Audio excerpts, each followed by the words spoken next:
This is K.M. Weiland, and you're listening to the 166th episode of the Wordplay Podcast. I like to write my outlines longhand. Something about the scribble of pen on paper and the inability to go back and delete or refine helps me let loose with the raw imperfection of early creativity. The problem is that the nagging repetitive stress injury in my wrist doesn't like longhand writing nearly as much as my muse does. So, I've been experimenting with pens. First stop was a fat pen, and that seemed to help some since its width kept my fingers from pinching together so closely. But then it ran out of ink. Next stop was an ergonomic pen. Aside from the fact that its resemblance to some kind of ship right out of Star Trek can get a little distracting, I'm liking it quite a bit. It takes a little bit of getting used to since my fingers are placed completely differently from what I'm used to. But the idea is that the weight of the hand presses the pen down on the page so you don't have to grip it nearly as tightly. It's not a cure-all, but it's keeping me writing. Is the cliffhanger ending overrated?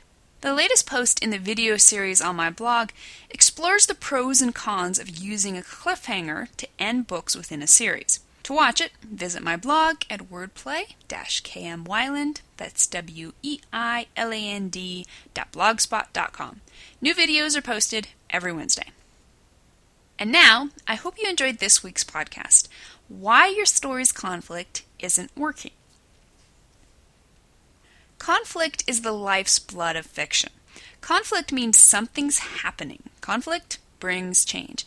And there's the little matter of human nature's voyeuristic fascination with other people's confrontations. No conflict, no story is a rule of fiction familiar to even the noobiest of noob writers. We're told to pack in the conflict. Make sure there's conflict on every page. When the story feels slow, just add a little more conflict.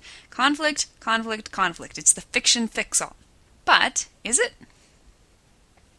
Turns out conflict isn't the wonder drug we may have thought. For example, let's consider that last bit of advice. When the story feels slow, just add a little more conflict.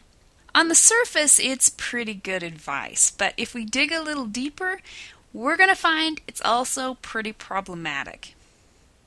Why? Because conflict is only interesting or compelling within the context of the plot. In other words, conflict, just for the sake of conflict, is not only just as boring as zero conflict, it's also much more difficult for readers to swallow whole. Dwight V. Swain, in his canonical Techniques of the Selling Writer, explains, "Your reader demands that your characters' efforts have meaning. They must be the consequences of prior development and the product of intelligence and direction. So, unless you've planted proper motivation, he'll resent it if your boxer, for no apparent reason, slugs a cop or stomps the arena doorman. Nor will he be satisfied, for that matter, if a gang of young hoodlums chooses this particular moment to pelt your vanquished warrior with rotten eggs, not even knowing who he is."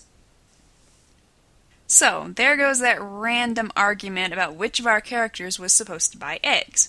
In the context of our Save the World from a Nuclear Holocaust thriller, an argument about eggs is going to be pointless. Likely, we're only sticking it in there because we don't know what else to write.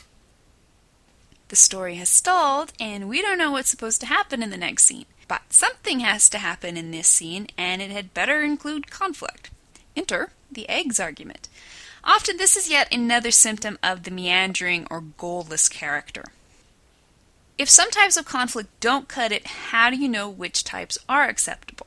Generally, of course, you're looking for conflict that makes sense within the scope of the plot. You're looking for conflict that flows from the plot. But how do you know when conflict flows from the plot?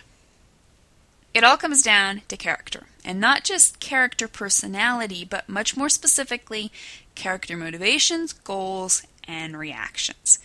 The kind of conflict that drives stories is that which arises from a direct opposition to the protagonist's goals.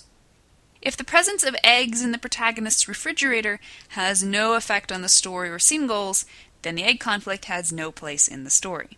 On the other hand, if the absence of those eggs is going to spell doom, or perhaps just delay, for his dreams, that's the kind of conflict I want to read about. While we're at it, let's also note that this integral conflict we're talking about doesn't always have to be overt. It could be the eggs in the above argument won't have any direct impact on the characters, but the argument about the eggs might be symbolic of a deeper, unstated conflict between the characters, one which will present inherent obstacles. On its surface, conflict is a very uncomplicated mechanism. Two people arguing, how complicated is that? But we must always understand what's driving the conflict in every scene, what's causing it, what changes will it cause in future scenes. Answer just these two questions, and before you know it, you'll have a cohesive and compelling plot on your hands. Thank you for listening to the Wordplay Podcast. To read a transcript of this episode, visit me on the web at wordplay-kmwyland, that's weiland.blogspot.com, and be sure to listen again next week.